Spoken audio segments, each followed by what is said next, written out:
All right, so I probably am gonna have like the worst videos as a filmmaker because I just want to give you the information and there's like no setup here. It's my cell phone and a cell phone holder. So, but I'm gonna try to do weekly checkups. Just give you updates about what's going on with Holy Fool because I don't know. I have this feeling that the film is going to do really well, and so I think it'll be interesting to document a film that's literally started with a crowdfunding campaign, and then to be able to track all of the decisions that I'm going to make all the way through to the end. So that's what I'm doing. So my setups are going to be really haphazard probably because I don't want to spend a lot of time on them because that's not my job. So, all right. So basically what I'll say is that this film has a $1 million budget. I'm going out for 2 or 3 actors to help bring in the financing.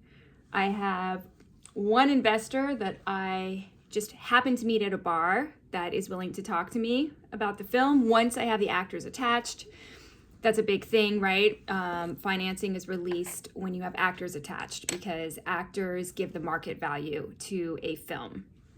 So if you don't have that, the investors have no idea what the potential is for, what their profit can actually be, right? What return they can have on their investment. So I have a casting director. I was very lucky. Again, things just kind of happen, right? And I know a woman who gave me this man's contact, and he's awesome. He was a casting director for Napoleon Dynamite. And he's just a really great guy. He and I really work well together. So, again, that just has been one of those things that has happened that has just been a huge boon for me.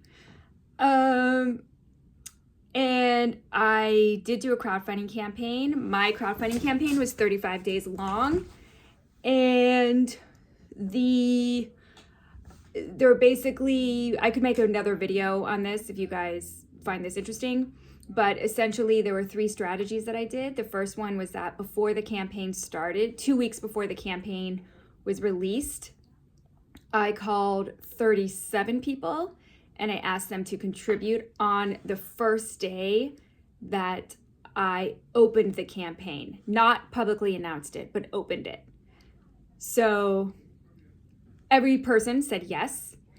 And from that group, I raised $5,500.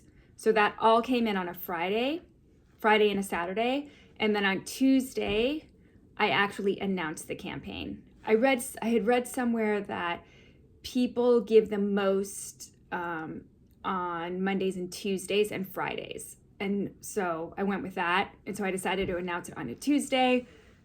And that was also partially when I wanted to end the campaign was on a Tuesday. So that's why it ended up being like 34 days, 35 days, something like that. You can actually still go to the Indiegogo and check it out. And so I did that. And then I spent 2 weeks Instagramming people, and that did not work at all. And then I started to call people. And so the exact same strategy that I used on the first 37 people, I used on pretty much everybody else. The campaign I ended up having around 125 people that contributed. And like 80% of those people, I talked to them on the phone. And I pitched the movie. I told them about the casting director, watch the video so you can see why what my why was for the campaign. It was all for being able to pay this casting director.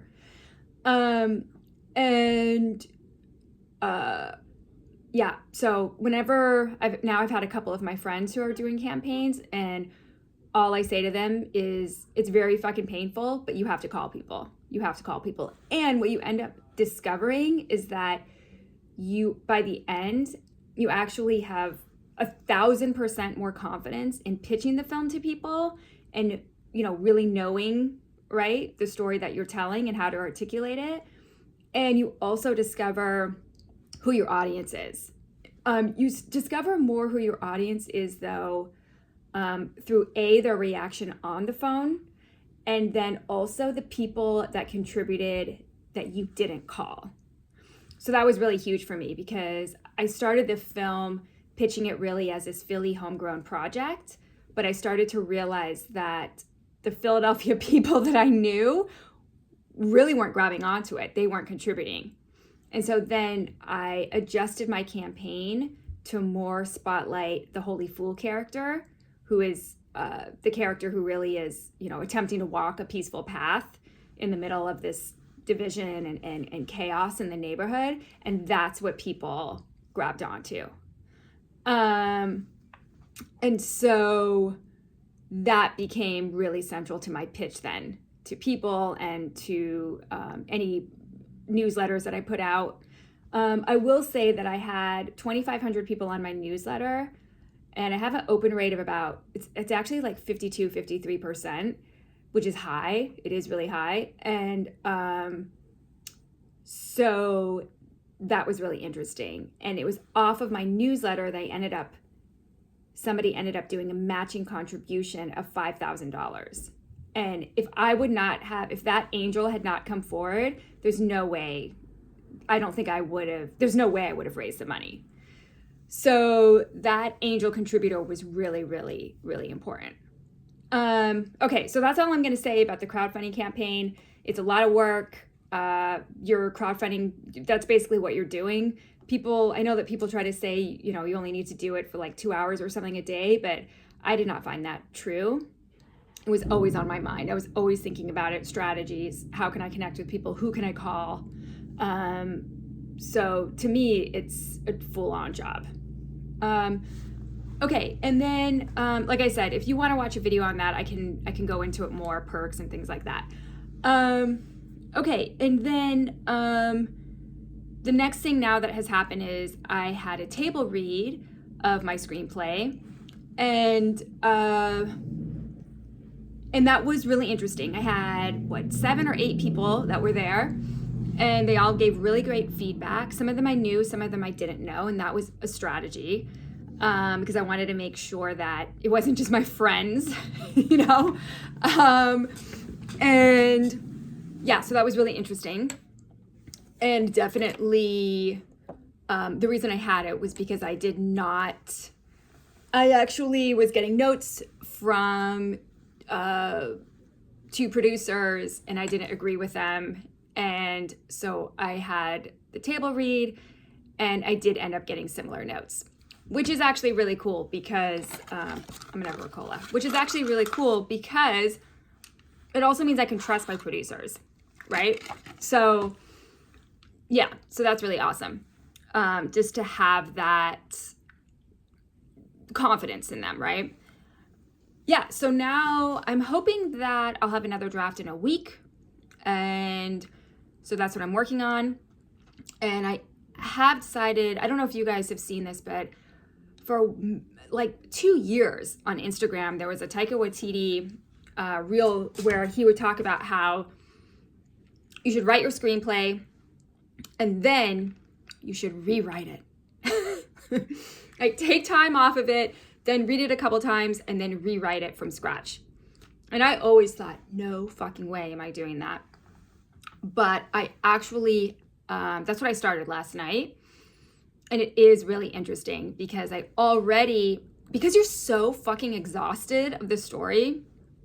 I mean, I'm super, super pumped about this story, okay? I am. I went home last night after a reading and started doing this. Obviously, I'm very excited.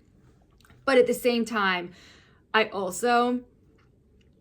know these characters so well. I've been with them for so long that rewriting it is exhausting, right? It is laborious. There's an element of it that is laborious. And so what I'm finding is interesting is that I really am only writing the essentials. And that's huge. So it's just really interesting. And I already had in the second sequence, when the Holy Fool meets Vertigo, I already had where I went, oh, I don't need to go there. I can just stay here in the graveyard. I don't need to cut to the street, So that is also really cool. Yeah. So, because to me, I would love to have a 90-page script. I would love it. And right now it's 109. But I would love. I like all lengths of films, but I like making really, really quick, short films, like 90-minute long films. Like that's just something I personally enjoy doing. Okay, so anyways, that's it for now. I'll do an update next week. Peace. Oh, that was like the Nixon. Peace.